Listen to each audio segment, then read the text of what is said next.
You're listening to Skeptoid. I'm Brian Dunning from Skeptoid.com. Your thoughts on making skepticism commercial. Perhaps the biggest reason that woo and pseudoscience are so much more popular than skepticism in the marketplace is that that's where people direct their money.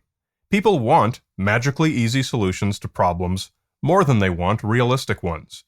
And people want sensational news more than they want true news. And so we see worthless fad products flooding the stores, and television networks swamped with garbage, faux documentaries, and paranormalism. What can we do about this? I went out to Skeptoid members and asked that question.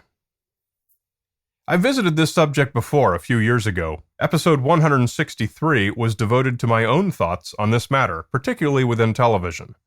We're not going to persuade people to stop craving sensationalism. So we have to make good science and good information more sensational. I argued that it's a difficult prospect, because producing quality programming means you have to adhere to certain standards that current cable networks ignore. But it's not impossible for any producers willing to work hard enough. Unfortunately, few see the upside. Skeptoid supporter Alan echoed thoughts that are very similar to my own on this question. I feel our most rewarding avenue of pursuit must be the unwavering focus on producing entertainment of tremendous quality. We can't endeavor to make a program with an outstanding representation of skepticism, but rather we must endeavor to make an outstanding program with a nominal representation of skepticism. If the main course is bland, it won't matter how incredible the dessert was. Let's become great entertainers and storytellers first, before becoming great skeptics. This still remains my best advice to people in media who want to engage the public to embrace skepticism. First, think about creating something great that people love and want to watch. And second, worry about inserting the secret payload of skeptical content. So what exactly should that great watchable programming be? Well, many of you who answered my question sent in ideas for TV series. Here's one from Jack. My suggestion would be a program in the close format of a old-fashioned mystery story or detective story. Wonderful. I think of Sherlock Holmes or Mulder and Scully from the X-Files. Imagine the advantage a healthy scientific skepticism would confer upon such a character. Supporter Justin also came up with a similar twist on a familiar format. I was thinking of a children's mystery-solving cartoon show. Consider it a modern-day version of Scooby-Doo, but more focused on debunking wild theories by exposing their foolishness. Many of us in the Brotherhood consider Scooby-Doo to be in the all-time Hall of Fame for great skeptical programming. So why not refresh the concept and broaden their scope to more than just ghosts? Aaron suggested, I think that one type of ideas that people are often drawn to are those that appear as like revealed knowledge or somehow subversive or anti-establishment. Here's the real story. That's a great concept that's been used many times, but usually turns into a show promoting conspiracy theories. But once we apply skepticism and discover that there is no conspiracy, such a show would probably get stale pretty quickly. So we haven't found the angle on this one. As I've mentioned in the past, at least a couple times a year, some production company will approach me about doing some TV series. It usually goes as far as a screen test, at which point they discover that I am artless and ill-favored, and that's the end of it. But the concept for the show is almost always the same. They want a skeptic and a believer to go out and investigate mysteries together and argue. Here are some similar proposals from you. First, from David. I'd recommend highly technically polished productions of scenarios to compare approaching situations by thinking skeptically versus thinking magically, superstitiously, or pseudoscientifically. One might juxtapose the effects of prayer with helping people grow food or build a school. Or we might track how two people address a fungal infection. One would visit a physician for a diagnosis, prescription for pharmaceutical treatment, and resolution.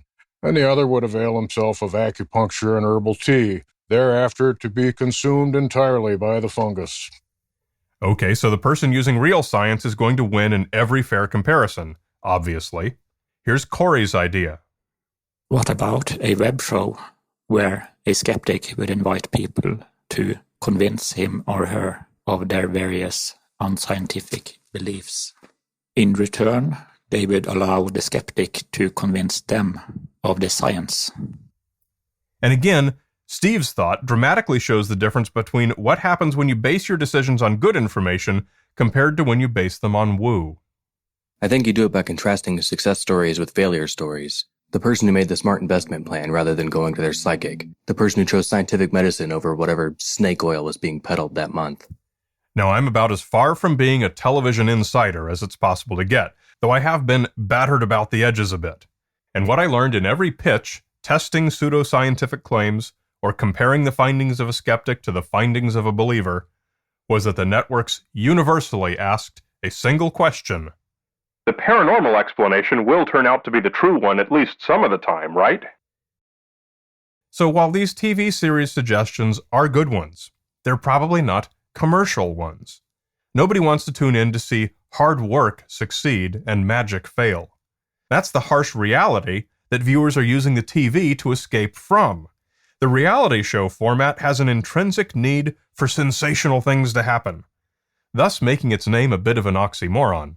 This makes it a poor breeding ground for skeptical science content, and explains why Mythbusters lasted only 2 or 3 seasons before devolving completely into a mere exhibition of explosions and truck crashes.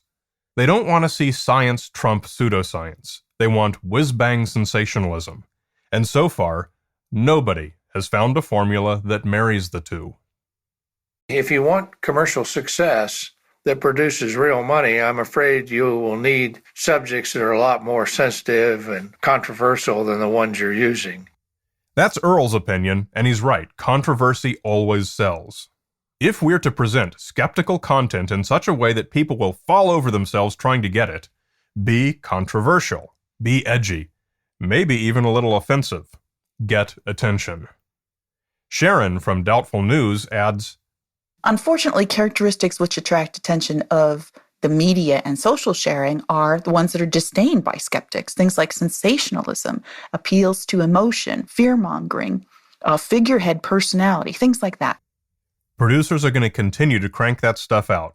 In at least one case, skeptics and scientists have tried to make it easier for them to keep their information on track, as Max points out. The scientific community established a hotline that writers and filmmakers can call to get actual scientific advice from scientists. It's called the Science and Entertainment Exchange. So yeah, funded by the National Academy of Sciences, the Science and Entertainment Exchange, quote, connects entertainment industry professionals with top scientists and engineers to create a synergy between accurate science and engaging storylines in both film and TV programming. Too bad it doesn't get used as much as it should. Why not? Because the quality of science information in a show is not a factor in its popularity. We still have to crack that nut. Okay, one more TV idea and then we'll move on.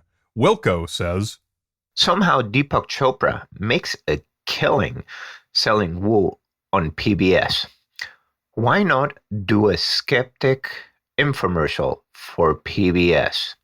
Well, as we discussed in episode 503, those PBS infomercials are built around the sale of products, usually best-selling books. And you're right, there's no reason best-selling skeptical authors shouldn't be knocking on the doors of the companies that produce those infomercials. BJ offers a way that skeptical content can be welcomed into the workplace. Businesses, particularly larger ones, seem to spend untold gobs of money on various programs of questionable scholarship ostensibly designed to foster better teamwork and performance. Perhaps this is an opportunity for skepticism. I would like to see a program designed for businesses to make employees better thinkers, more conscious of their biases and how to overcome them, and generally improve business activities through clearer thinking and greater emphasis on teasing out actual knowledge from the mass of available information. I'm actually starting to do this already. I have one course that I present on questioning assumptions that counts for continuing professional education in several industries, and is also great for any company. It's a whole lot more fun than the regular junk professionals have to sit through to get their hours. So come to Skeptoid.com if you'd like me to come to your company or industry group. Susan from Guerrilla Skepticism on Wikipedia has another idea, sort of a way to trick the media into thinking that skepticism is already popular. We need to support our skeptic projects, authors, podcasts, leave reviews wherever you can leave a review. If we drive those numbers up on Amazon and iTunes, Hollywood will start paying attention. Help these projects out with micropayments and Amazon donations. It really does help. Talk about it, wear it, share it, make some noise. Let the media know we're here.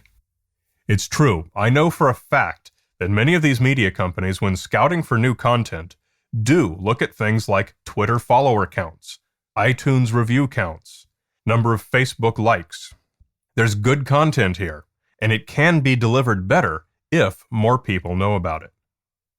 Here's a really important thought from Skeptoid supporter Catherine, who aptly reminds us why cracking this nut is an important task that would benefit us all. Adults need science ed too.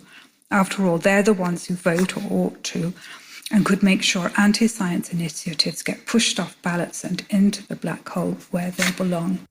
Science literacy and the ability to think critically and skeptically are undervalued. I'll close with a quote from my film, Here Be Dragons.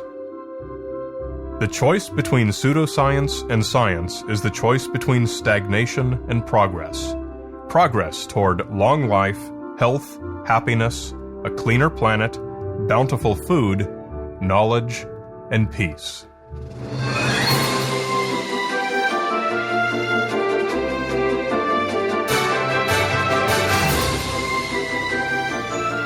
Gotta love the music from Here Be Dragons, and yes, the sequel is finally being produced. It's called The Principles of Curiosity. Look out for it, announcements are going to be coming to you pretty soon. So, it's easy to participate in episodes like this one where I go out to the listeners and solicit your feedback. All you have to do is become a Skeptoid member with your micropayments. Come to skeptoid.com/important. Because your thoughts are important, we just need to hear them. You're listening to Skeptoid. I'm Brian Dunning from Skeptoid.com.